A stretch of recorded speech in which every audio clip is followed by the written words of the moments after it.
Shalom keluarga damai dan sobat Samas, kita jumpa kembali dalam Sapaan Damai Sejahtera edisi Jumat 5 Desember 2025.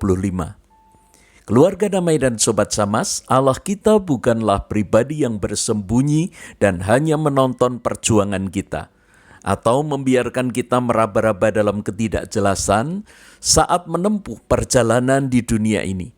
Namun Allah kita mendampingi, memandu dan selalu siap menolong saat kita menghadapi kesulitan atau kebingungan. Dalam 3 hari ini kita membahas panduan dan hikmat yang Allah berikan melalui perumpamaan, yaitu perumpamaan tentang pohon ara, 5 gadis bijak dan 5 gadis bodoh, dan hari ini perumpamaan tentang talenta. Mari kita merendahkan hati, membuka diri untuk memohon pimpinan Roh Kudus dalam doa agar dapat menangkap hikmat yang Allah nyatakan kepada kita. Allah sumber hikmat yang penuh rahmat, kami bersyukur karena Engkau berkenan menuntun kami melalui perumpamaan Tuhan Yesus, agar kami dapat membaca peristiwa dalam kehidupan ini sebagai tanda-tanda zaman, sehingga kami dapat bersiap menyambut kedatangan Kristus dengan penuh tanggung jawab. Taburkanlah benih firman-Mu dalam pergumulan kami siap melangkah bersama Kristus. Amin. Keluarga damai dan sobat Samas, firman Tuhan hari ini diambil dari Matius 25 ayat 14 sampai 30. Saya akan membacakan ayat 14 sampai 18. Kemudian dilanjutkan ayat 22 dan sampai 28, dan ayat-ayat yang lain dapat Bapak Ibu baca secara mandiri. Ayat 14. Sebab kerajaan surga seumpama seseorang yang mau bepergian, yang memanggil hamba-hambanya dan mempercayakan hartanya kepada mereka. Yang seorang diberinya 5 talenta, yang seorang lagi 2, dan yang lain lagi 1, masing-masing menurut kesanggupannya. Lalu ia berangkat. Segera pergilah hamba yang menerima 5 talenta itu, yang menjalankan uang itu lalu beroleh laba 5 talenta. Hamba yang menerima 2 talenta itu pun berbuat demikian juga, dan beroleh laba 2 talenta. Namun hamba yang menerima 1 talenta itu pergi dan menggali lubang di dalam tanah, lalu menyembunyikan uang tuannya. Ayat 22, sesudah itu datanglah hamba yang menerima 2 talenta itu, katanya, Tuan, 2 talenta Tuan percayakan kepadaku. Lihat, aku beroleh laba 2 talenta. Kata tuannya itu kepadanya, bagus, hai hambaku yang baik dan setia. Engkau telah setia dalam hal kecil. Aku akan memberikan kepadamu tanggung jawab dalam hal yang besar. Masuklah ke dalam sukacita tuanmu. Datanglah juga hamba yang menerima 1 talenta dan berkata, Tuan, aku tahu bahwa Tuan adalah orang yang kejam, yang menuai di tempat Tuan tidak menabur, dan memungut dari tempat Tuan tidak menanam. Karena itu, aku takut dan pergi menyembunyikan talenta Tuan ini di dalam tanah. Ini, terimalah kepunyaan Tuan. Tuannya itu menjawab, hai hamba yang jahat dan malas. Jadi kamu sudah tahu bahwa aku menuai di tempat aku tidak menabur, dan memungut dari tempat aku tidak menanam? Kalau begitu, seharusnya uangku itu kau berikan kepada bankir, supaya pada waktu aku kembali, aku menerima milikku dengan bunganya.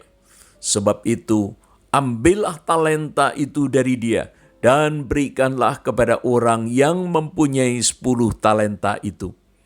Keluarga damai dan sobat Samas, Yesus dan 4 rasulnya masih ada di Bukit Zaitun saat memberitahukan perumpamaan tentang talenta. Perumpamaan ini merupakan bagian dari penjelasan tentang tanda-tanda akhir zaman, serta kedatangannya kembali.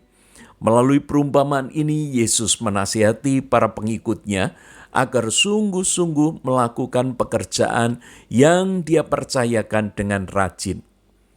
Talenta adalah ukuran timbangan sebesar 3.000 shikal. 1 shikal sama dengan 11,4 gram, kurang lebih 34 kilo. Dalam perjanjian baru, talenta adalah jumlah uang yang sangat besar nilainya, yaitu 6.000 dinar. 1 dinar adalah upah seorang pekerja dalam 1 hari, Matius 20 ayat 2. Jika gaji buruh pada saat itu diperhitungkan 100.000 per hari, maka nilai 1 talenta kira-kira sama dengan 600 juta rupiah.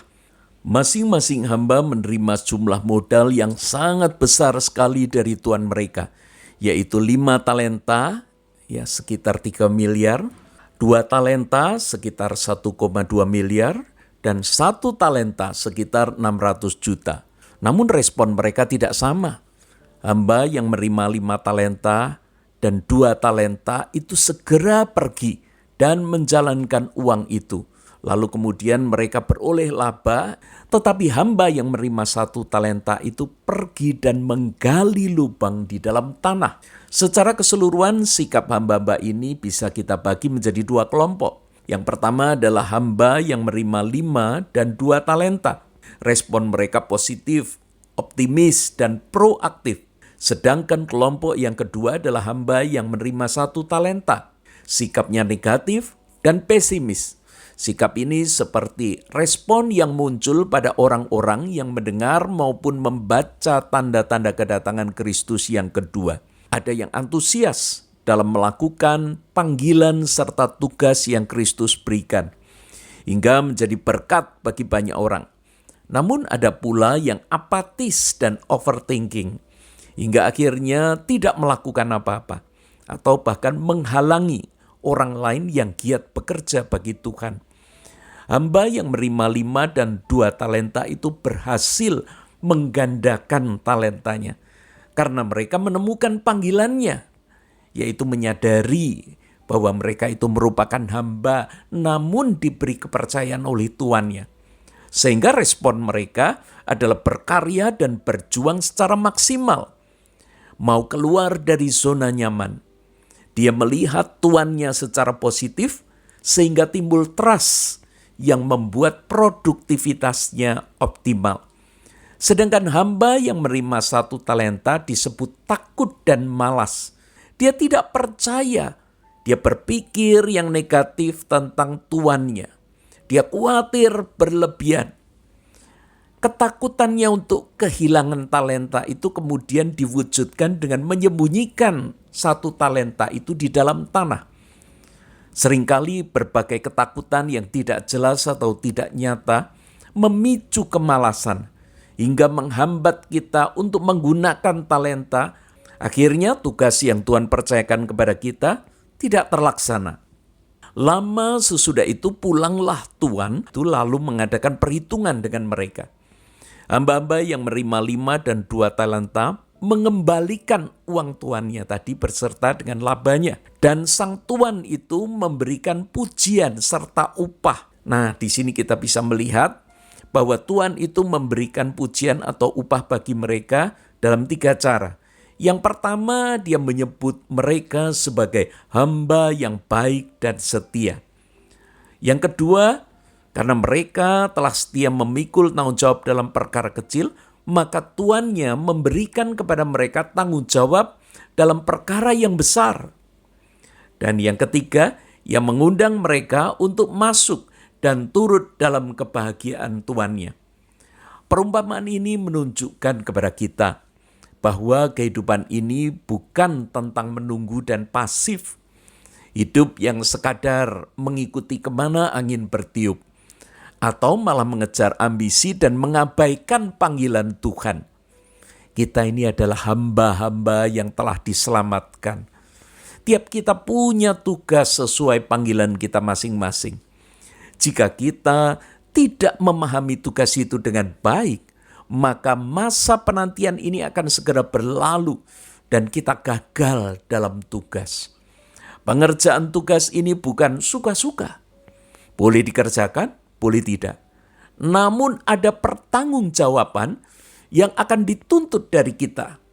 Jika kita seperti hamba yang menerima 1 talenta, yang hanya menyembunyikannya dalam tanah, maka kita adalah hamba yang jahat dan malas. Dan kita tidak akan masuk dalam sukacita maupun mendapat bagian dalam kebahagiaan bersama Sang Tuan.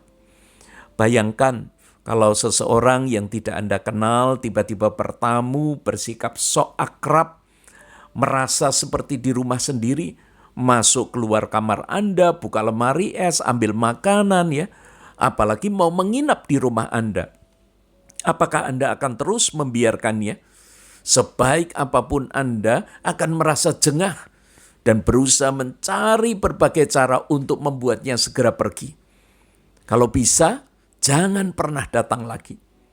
Kalau Bapak Ibu sama sekali tidak punya relasi yang baik dengan Tuhan, dalam kehidupan ini juga tidak merespon panggilannya, lalu begitu yakin bahwa besok pasti akan masuk surga, bukankah ini mirip dengan hamba yang mendapat 1 talenta lalu menyembunyikannya?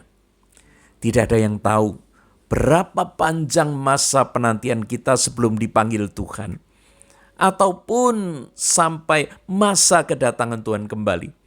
Namun satu hal yang pasti, ada pekerjaan yang harus kita kerjakan. Mari kita mengerjakannya dengan antusias. Lakukan dengan sekuat tenaga dan sukacita, agar Tuhan menilai bahwa kita baik dan setia. Agar kita dapat masuk dalam sukacita Sang Tuan. Mari kita memohon hikmat dan semangat dari Allah kita untuk bisa mengerjakan tugas kita dengan baik. Kita berdoa. Allah yang senantiasa hadir dalam dinamika hidup kami bersyukur atas kehidupan dinamis yang Engkau anugerahkan. Engkau telah mempercayakan berbagai karya penting bagi kami, serta memampukan kami untuk mengerjakannya secara maksimal. Kini apakah kami akan sungguh-sungguh mau mengerjakannya dengan penuh kesungguhan, melakukannya dengan sukacita atau sebaliknya? Terangilah kami oleh kebenaran firman-Mu ini, agar kami benar-benar dapat mengerjakan tugas yang Kau berikan sampai tuntas. Dalam nama Tuhan Yesus kami berdoa. Amin.